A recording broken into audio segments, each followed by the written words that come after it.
Salut, salut. Ça fait longtemps qu'on s'est vu. Il y a des choses qui sont arrivées dans ma vie, puis ça fait en sorte que il y a eu des priorités que j'ai dû mettre de côté. Donc, me revoilà. Je sais qu'aujourd'hui, on devrait techniquement être en train de parler de la Terre, mais il y a eu une découverte de la NASA récemment et je ne pouvais pas ne pas vous en parler. Ça s'appelle The Wall of Fire, ou le mur de chaleur, ou le mur de feu. Qu'est-ce que c'est The Wall of Fire? C'est une zone à la frontière de l'héliopause. Qu'est-ce que c'est l'héliopause? Ben, le soleil, en fait, si on imagine le soleil comme un séchoir à cheveux, mais qu'au lieu d'envoyer la chaleur dans une direction, il l'envoie dans toutes les directions en même temps. Toute la région, en fait, qui reçoit la chaleur, qui est affectée par cette chaleur-là, c'est l'héliosphère. Et l'héliopause, c'est en fait la limite, là, où est-ce que on sent plus vraiment l'influence du soleil. Fait que c'est ça, c'est un petit peu comme la limite de l'influence du soleil, c'est l'héliopause. Et il y a ce mur-là à la frontière de l'héliopause. Et ce qui est intéressant avec cette zone-là, c'est que on y trouve des particules très chaudes. Là, on parle de... Il y en a qui peuvent aller jusqu'à au-dessus de 100 000 degrés Celsius. Mais c'est pas... C'est une région qui est très chaude, on s'entend, mais c'est pas comme qu'on pense, dans le sens que c'est pas du feu vraiment. Puis oui, il y a des particules qui sont extrêmement chaudes, mais il y en a pas beaucoup. Si on fait un exemple, des particules dans l'air qu'on respire, il y en a 25 avec 24 zéros dans 1 mètre cube. Alors que dans le Wall of Fire, les particules qui sont très chaudes, il y en a entre 1000 et 10 000 par mètre cube. Puis des fois, ça peut aller jusqu'à 100 000 dans les places qui sont vraiment les plus chaudes, mais ça reste quand même très minime comparé aux particules de l'air qu'on respire. C'est comme si tu te retrouves par exemple dans un terrain de football où est-ce qu'il y a 100 maringouins. Ils sont là, les maringouins.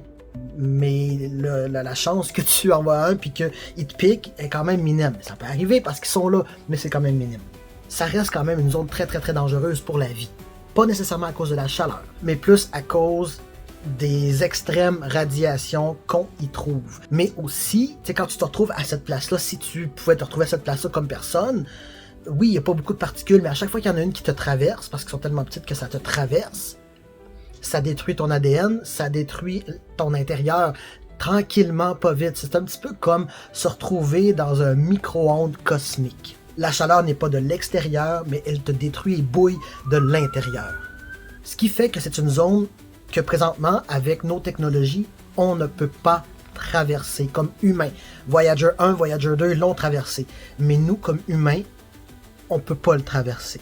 Il faudrait être dans un vaisseau avec un blindage extrême, massif, pour empêcher ces radiations-là et ces particules extrêmement chaudes-là de traverser les parois du vaisseau pour ne pas nous atteindre. Pourquoi est-ce que c'est si chaud à cet endroit-là? Bien, d'abord, il faut comprendre ce que sont les vents solaires. Comme j'ai dit avec le séchoir à cheveux qui pourrait être le soleil, les vents solaires, c'est toutes les particules qui sortent du soleil, qui sont projetées par le soleil. Souvent, c'est de l'hydrogène ou des ions, des particules genre des protons, des électrons, donc chargés. C'est propulsé par le soleil dans toutes les directions et ça forme comme une espèce de vent.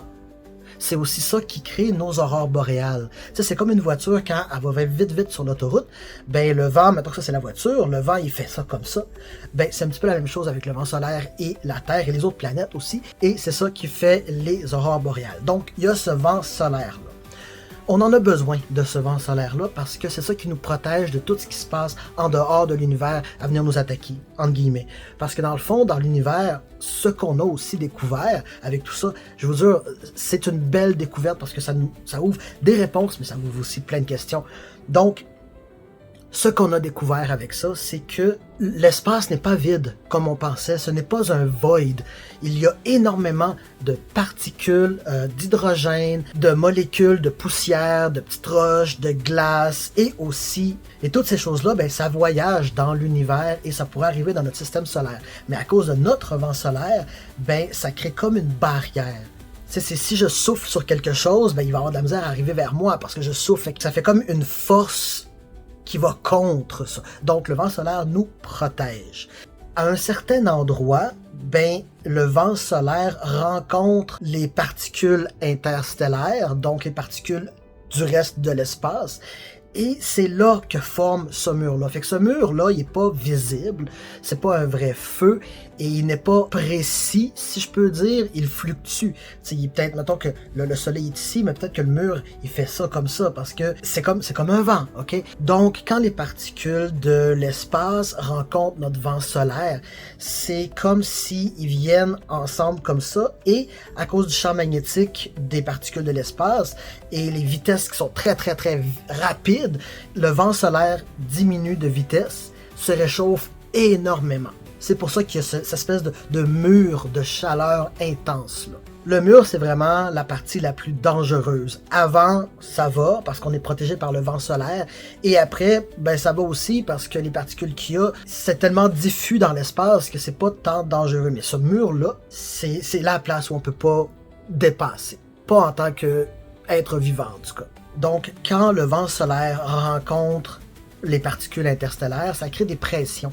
Ça crée une pression thermique parce que le vent solaire a une chaleur et les particules de l'espace ont une chaleur aussi qui est beaucoup plus froide. Donc, quand les deux se rencontrent, ça crée une pression thermique. Et à cause de cette chaleur-là, ben, ça crée du plasma. Puis le plasma, c'est super chaud. C'est quoi le plasma? Ben, si on prend par exemple l'eau, ok? Mettons que l'eau est très froide, donc c'est de la glace. Les particules d'eau, ils vibrent pas beaucoup. Si tu la réchauffes, ça devient de l'eau. Donc les particules d'eau sont plus fluides. Tu la réchauffes encore, ça fait du gaz. Les particules sont encore plus fluides, puis ils volent vraiment partout.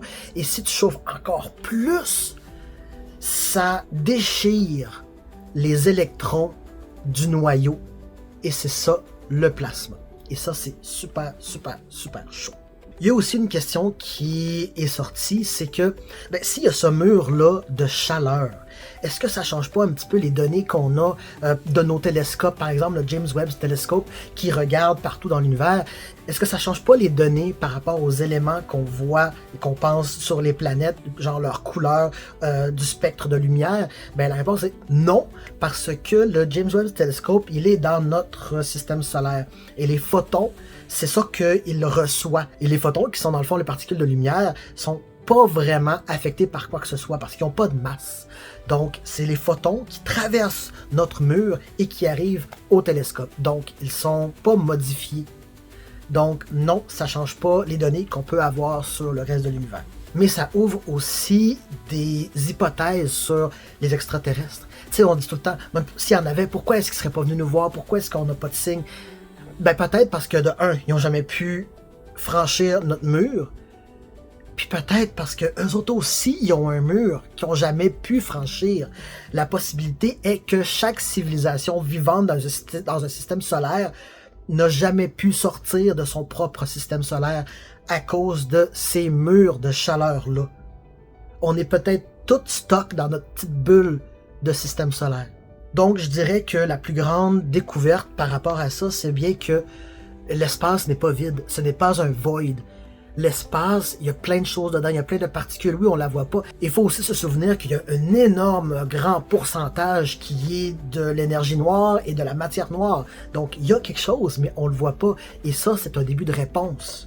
Comme les particules et les poussières interstellaires, ils ont un mouvement, ils ont une densité, ils ont une température, elles ont un effet sur le reste. Ça ouvre énormément de connaissances et de directions à étudier plus. Et pourquoi est-ce qu'on vient juste de le savoir? Pourquoi est-ce qu'on vient juste de le savoir? Parce que Voyager a quand même dépassé ça en 2010. Ça lui a pris 40 ans à se rendre là. Hein. Il l'a fait en 2010. Et comment ça se fait que c'est 15 ans plus tard qu'on le sait? Ben parce qu'avec les connaissances et les technologies qu'on a aujourd'hui, on a pu analyser les anciennes données avec les connaissances qu'on a aujourd'hui, et c'est ça qu'on a découvert. Parce que Voyager 2 a envoyé des données, Voyager 1 en a envoyé, et à cause des données de Voyager 2, qui a dépassé le mur quelque chose comme 6 ans plus tard que Voyager 1, on a pu en venir à cette conclusion-là. Et c'est vraiment awesome. C'est une super belle découverte et j'avais vraiment hâte de vous en parler. C'est pourquoi je suis un peu sorti de l'ombre pour venir vous en jaser. Et pendant que je suis en vacances, ben, je vais en profiter pour faire plus de vidéos pour me rattraper un petit peu sur ce que j'ai manqué depuis, je pense que avril, mon dernier vidéo. Bref, voilà, c'était mon vidéo sur le mur de feu. C'est vraiment super intéressant. Si vous avez des questions ou des choses que, hey, mais ça, j'ai pas pensé à ça, il y a peut-être cette hypothèse-là, laissez-les moi en commentaire, je vais tenter d'y répondre. Ouh. Et on se revoit la prochaine fois. Je sais pas si ça va être la semaine prochaine, mais au moins je vais continuer de faire des vidéos tranquillement. On se revoit pour une autre vidéo. On va parler de la Terre. Bye.